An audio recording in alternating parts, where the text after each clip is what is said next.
Hallo zusammen und willkommen zu unserem heutigen Podcast. Ich bin Felix und mit mir hier ist Lisa. Hallo Lisa. Hallo Felix und hallo an alle unsere Zuhörerinnen und Zuhörer. Heute haben wir ein spannendes Thema vor uns. Tolstois Lebensphilosophie und die Lektionen, die wir aus seinem großen Werk Krieg und Frieden lernen können. Genau, Lisa. Krieg und Frieden ist nicht nur ein historischer Roman, sondern auch ein Werk voller tiefgehender Lebenslektionen.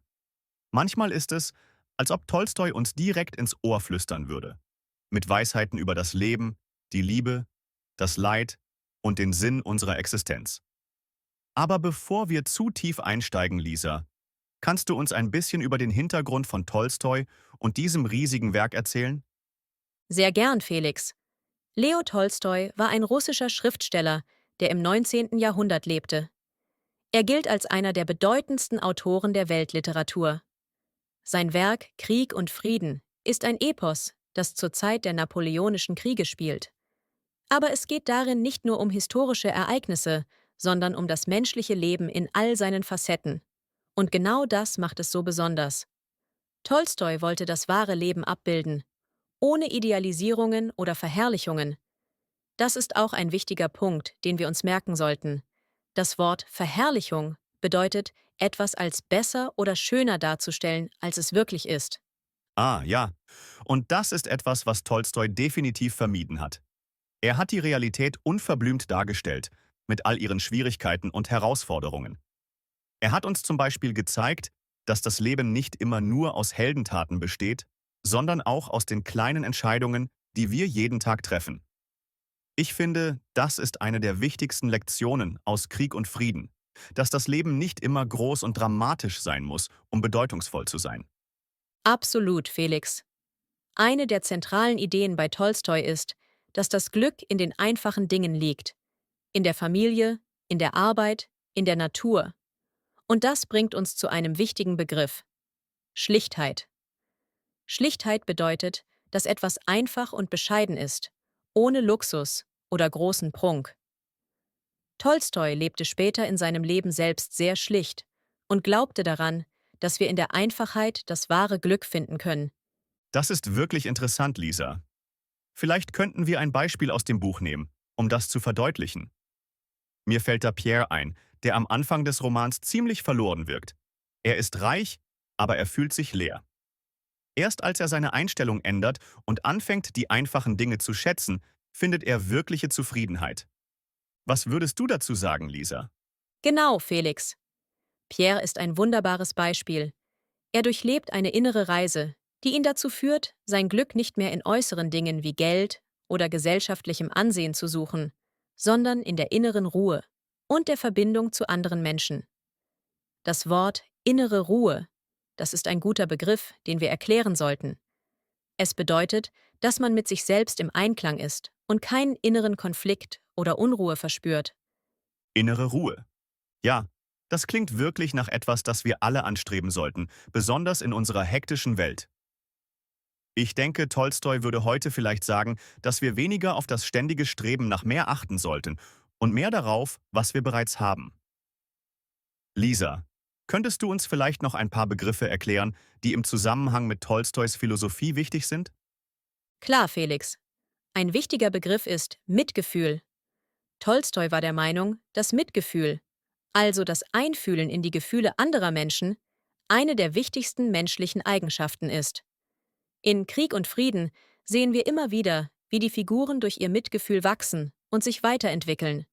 Zum Beispiel Natascha, die durch ihre Fähigkeit, mit anderen mitzufühlen, eine besondere Verbindung zu ihren Mitmenschen aufbaut. Das stimmt. Ich finde, Natascha ist ein sehr menschlicher Charakter, voller Fehler, aber auch voller Herzenswärme. Sie erinnert uns daran, dass es okay ist, Fehler zu machen, solange wir aus ihnen lernen und versuchen, besser zu werden. Und das bringt uns zu einem anderen wichtigen Punkt. Tolstoi zeigt uns, dass Wachstum oft aus Schmerz kommt. Lisa, was denkst du darüber? Absolut, Felix. Tolstoi war überzeugt davon, dass wahres Wachstum und echte Veränderung oft mit Schmerz verbunden sind. Das Wort Veränderung bedeutet, dass etwas anders wird, dass es eine Entwicklung gibt. In Krieg und Frieden durchlaufen viele Charaktere schmerzhafte Momente. Aber genau diese Erlebnisse lassen sie reifen und sich weiterentwickeln. Pierre zum Beispiel wird durch seine Gefangenschaft gezwungen, sein Leben zu hinterfragen, und genau dadurch findet er zu sich selbst. Ja, und das ist so inspirierend, finde ich.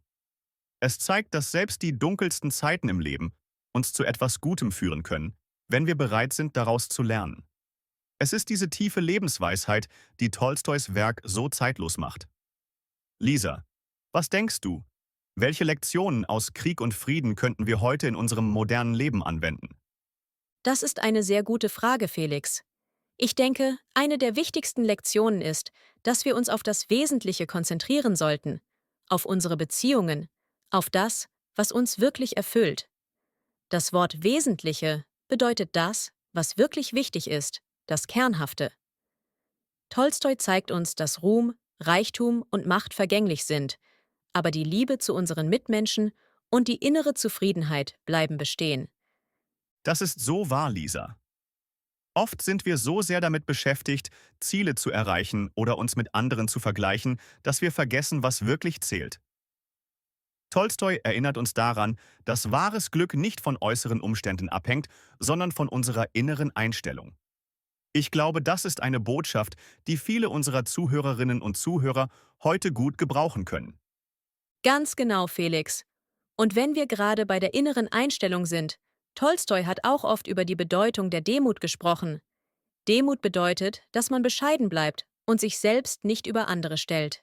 Diese Haltung hilft uns, dankbarer zu sein und unsere Mitmenschen besser zu verstehen. Ja, Demut.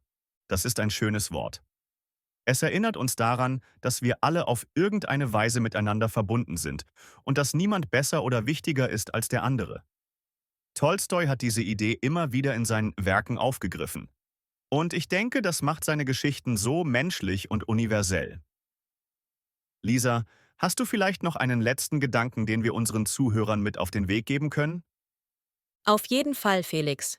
Ich möchte unsere Zuhörerinnen und Zuhörer ermutigen, sich auf die einfachen Dinge im Leben zu konzentrieren und sich selbst immer wieder zu fragen: Was macht mich wirklich glücklich? Was brauche ich wirklich, um erfüllt zu sein? Tolstoi zeigt uns, dass wir die Antworten oft in uns selbst finden können, wenn wir uns die Zeit nehmen, in uns hineinzuhören und ehrlich zu uns selbst zu sein. Das ist ein wunderschöner Gedanke, Lisa. Vielen Dank dafür.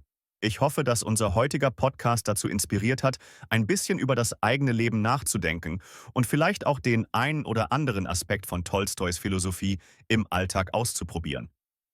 Und wie immer hoffe ich, dass ihr auch ein paar neue deutsche Wörter und Ausdrücke gelernt habt. Ja, das hoffe ich auch. Danke, dass ihr heute wieder mit dabei wart. Und vergesst nicht, nächste Woche haben wir wieder ein spannendes Thema für euch vorbereitet. Seid gespannt. Oh ja, darauf freue ich mich schon. Also bleibt dran, liebe Leute. Wir sehen uns nächste Woche. Bis dahin, passt gut auf euch auf und vergesst nicht, die kleinen Dinge im Leben zu schätzen. Tschüss! Tschüss und bis bald.